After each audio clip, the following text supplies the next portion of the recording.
Today I'm using some of my border strips, paper scraps, and punches to make some page borders. Hi, I'm Emily, and you've found Emily's Paper Caper, where we're all about scrapping our stash and getting some pages done. If you're new here, I hope you'll consider subscribing. Hit the subscribe button and the bell icon now so you won't miss any fun ideas. So I've pulled some borders from my stash and some paper scraps, and I want to create borders for next year's calendar. I'm going to create the borders for March and April. I always make a scrapbook calendar for myself and for my younger daughter Audrey. With heart punches, I'm creating shamrocks, and these will be for our March calendars next year. This is a great way to use paper scraps, and I'm trying to use a whole box full of border strips this year as part of one of my New Year's resolutions, and so this is an opportunity to use some of those border strips as well. Punches have always been one of my favorite scrapbooking supplies, and scraps is another thing. I just can't get enough of scraps. So it's hard for me to throw a scrap away, and using them is just a fun creative process. You can see how I've arranged 4 heart punches to create these shamrocks, and then for the stems I'm just using some adhesive ribbon that a friend gave me as part of a Christmas present a few years ago, and I thought these would be cute for the shamrocks. Now I felt like they might be done, but I decided to go into my stash of buttons and add a button to the center of each shamrock. And then after I've selected the 6 buttons, I'm going to use mini glue dots to adhere them. Sometimes the large glue dots are just too big, and so instead I'm using 1 or 2 mini glue dots to adhere these buttons to the middle of each shamrock.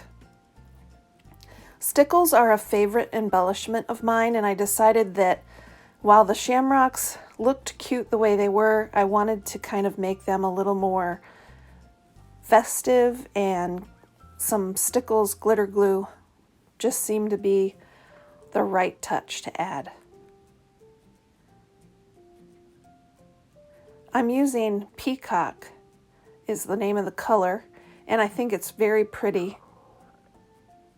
Now I'm going to turn my attention to the April borders. I'm going to use a bunny punch, a basket punch, and an Easter egg punch. So I want to just have kind of a fun, festive April border, and I decided since Easter will be that month that it'll be fun just to create something.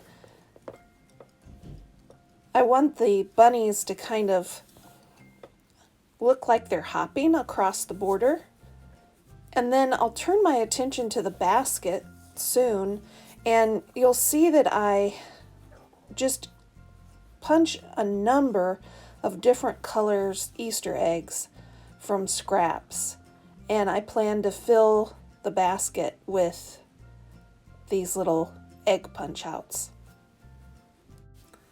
This egg punch is one of the older punches in my collection, and it's actually quite versatile. I made a string of lights for a Christmas page. I will link to that video up in the card on top of the screen. I decided a little outline on the baskets might look nice, so I'm just taking a journal pen and kind of outlining around the baskets. And now it's time to fill these baskets with the eggs. So I've turned the basket upside down so the outline is facing the table, and I just want to kind of fill the basket from the back so that when I turn it over and glue it onto the border, it will appear that those eggs are sitting inside the basket. So what I do is take my liquid glue and I'm just adding some specks of glue, and then I'll get my tweezers out to help pick up these egg punch outs and place them in the basket. Tweezers are just a real handy thing to keep close by, especially when you're working with smaller punch out pieces. They can be especially helpful to keep your fingers out of the glue and place the punch outs exactly where you want them.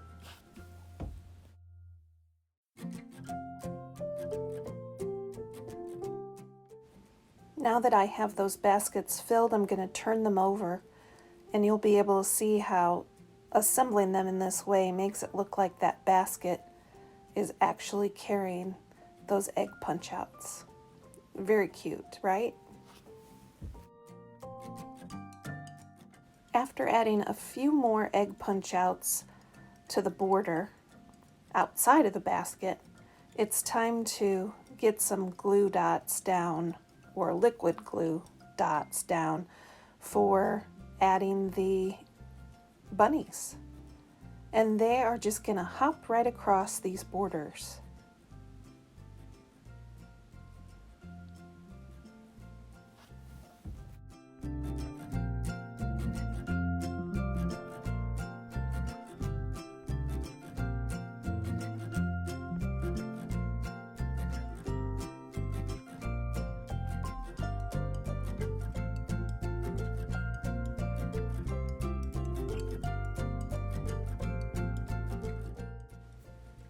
As a final embellishment, I'm adding some of the peacock colored stickles to make those bunnies look like they are in motion.